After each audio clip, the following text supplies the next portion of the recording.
Soutenus par des équipes étrangères, les secouristes marocains sont engagés dans une course contre la montre. Chaque heure qui passe voit les chances s'amenuire de retrouver des survivants sous les décombres. Plus de 2 jours après le tremblement de terre qui a fortement secoué le centre-ouest du pays vendredi soir, le bilan provisoire ne cesse de s'alourdir et des milliers de personnes ont perdu leur maison.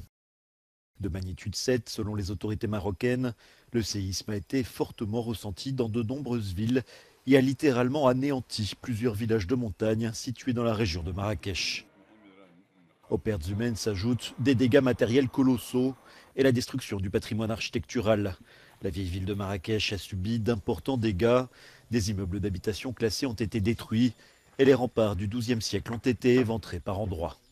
Cela faisait plus de 60 ans que le Maroc n'avait pas subi un tremblement de terre aussi destructeur.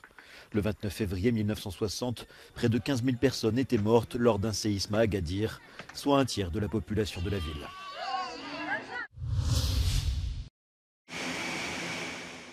Paris s'efforce d'atténuer la polémique naissante autour de l'aide humanitaire internationale acceptée par le Maroc. Rabat n'a pas saisi l'offre française de participer au secours à apporter aux victimes du tremblement de terre.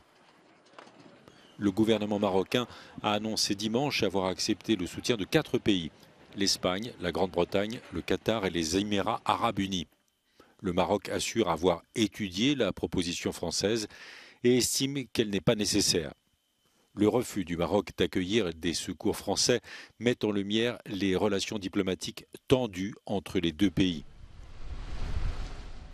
La ministre française des Affaires étrangères assure qu'il s'agit d'une querelle tout à fait déplacée. Catherine Colonna précise que le Maroc n'a refusé aucune aide et que Rabat est seul en mesure de déterminer ses besoins. Depuis plusieurs mois, la France n'a plus d'ambassadeur au Maroc. Rabat reproche à la France ses efforts pour se rapprocher de l'Algérie et regrette que Paris ne reconnaisse pas la souveraineté du Maroc sur le Sahara occidental.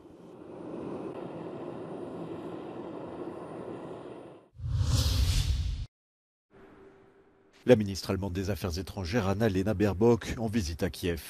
Depuis la capitale ukrainienne, elle a promis de soutenir l'Ukraine sur la voie de l'adhésion à l'UE, mais appelle à davantage de réformes dans le pays, en particulier dans la lutte contre la corruption.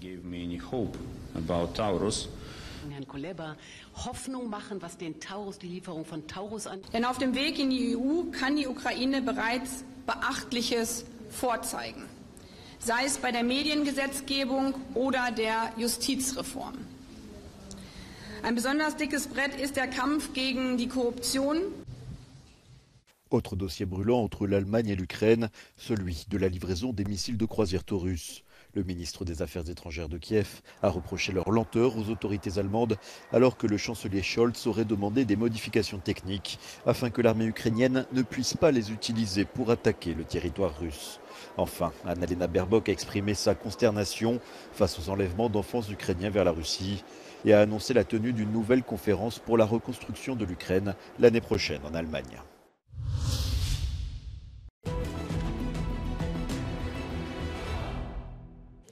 Ukrainian and Russian sources described heavy fighting north of Donetsk airport, which has been a front line since Russian proxy forces took control of part of Donetsk region in 2014. Deputy Defense Minister Hanna Maliar confirmed on Monday that Ukrainian forces liberated part of the village of Opytne.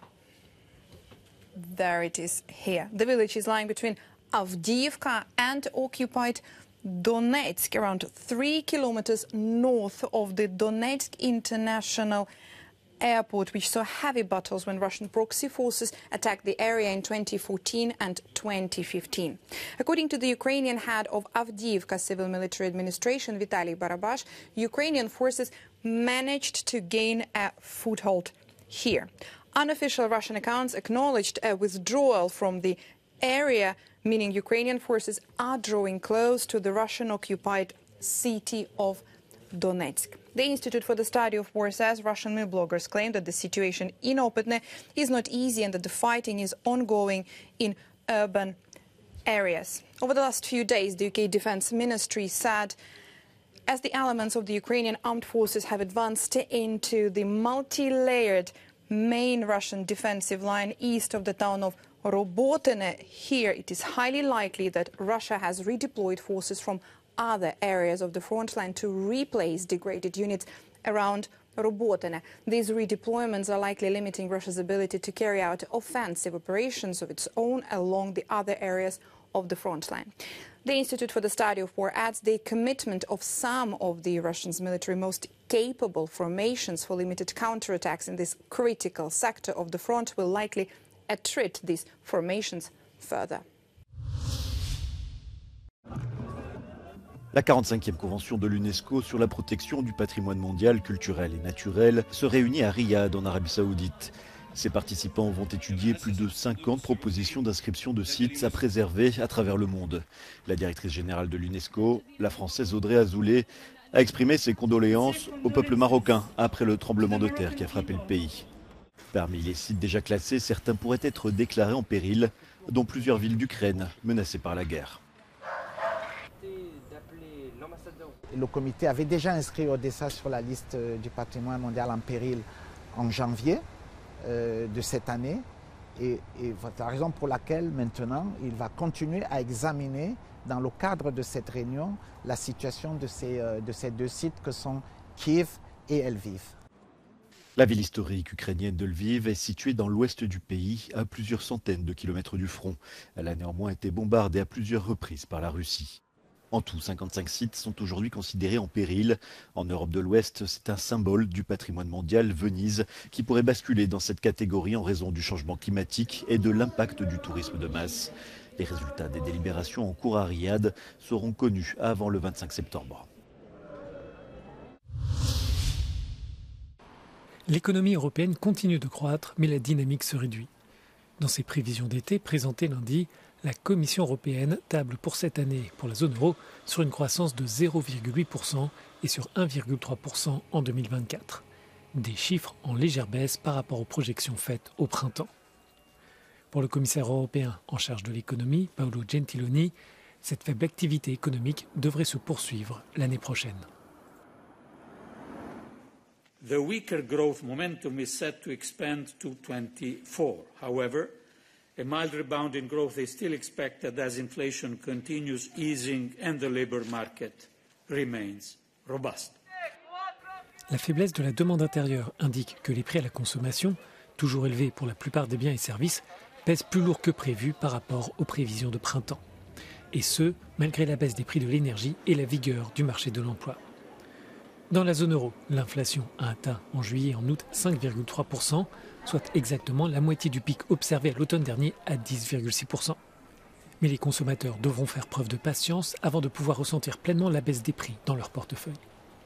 I think when we all go to the supermarket, we actually see prices that are very, very high. And therefore we conclude, instinctively almost, that inflation is very high. But actually, if you look at the numbers, inflation is coming down very fast. And that is because energy prices have come down from where they were last year. And then we also see that food prices are coming down, but they're coming down very, very slowly. La guerre menée par la Russie en Ukraine et les tensions géopolitiques continuent de poser des risques et demeurent une source d'incertitude. De plus, les efforts concertés des banques centrales internationales pour poursuivre le resserrement monétaire pourraient assombrir les perspectives de croissance. Autrement dit, pour la Commission européenne, l'avenir économique reste difficile.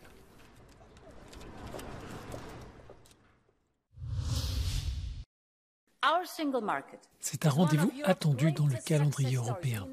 Chaque année en septembre, la présidence de la Commission européenne donne son discours sur l'état de l'Union afin de présenter les grandes lignes politiques des mois à venir. Ursula von der Leyen prepares her to-do list for the final year of the mandate of this European Commission, probably packed with policy proposals and geopolitical statements. Euronews correspondents went on the streets of different EU capitals to see how people feel about the European project, because at the end this is all about citizens.